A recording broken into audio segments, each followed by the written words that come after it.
Hi friends, welcome to cine family two. TV serial actor Mukesh Gowda ప్రస్తుతం గుప్పడంత మనసు సీరియల్లో హీరో రిషి క్యారెక్టర్లో నటించి మంచి పేరును గుర్తింపును సంపాదించుకున్నారు. రిషికి చాలామంది అభిమానులు ఉన్నారు.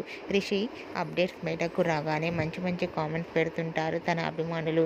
రిషి చాలా రోజుల నుంచి ఈ సీరియల్లో కనిపించడం లేదు.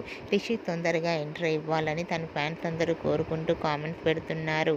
అయితే రీసెంట్గా గుప్పడంత మనసు serial hero Rishi re entry ఇచ్చి సరికొత్త లుక్లో కనిపించి తన ఫ్యాన్స్ అందరికీ షాక్నిచ్చారు. అయితే రిషి సరికొత్త latest episode shooting location latest ఫొటోస్ను కూడా షేర్ చేశారు. ఆ ఫొటోస్ సోషల్ మీడియాలో బాగా వైరల్ అవుతున్నాయి. ఆ ఫొటోస్లో రిషి చాలా హ్యాండ్సమ్గా సరికొత్త లుక్లో కనిపించి షూటింగ్లో పాల్గొంటూ కనిపించారు. ఆ ఫొటోస్ చూసిన వారంతా చాలా ఎగ్జైటింగ్గా ఫీల్ అవుతూ తన incoming, upcoming and latest shooting photos కోసం ప్రేక్షకులు ఎంతగానో ఎదురు చూస్తూ ఉన్నారు. మీకు కూడా రిషి లేటెస్ట్ ఫొటోస్ మీకు నచ్చినట్లయితే మీ అభిప్రాయాన్ని మీ కామెంట్ రూపంలో తెలియజేస్తూ లైక్ చేయండి, షేర్ చేయండి. మరిన్ని ఇంట్రెస్టింగ్ అండ్ లేటెస్ట్ అప్డేట్స్ కోసం మా సినీ ఫ్యామిలీ 2 ఛానల్ని సబ్స్క్రైబ్ చేసుకోండి.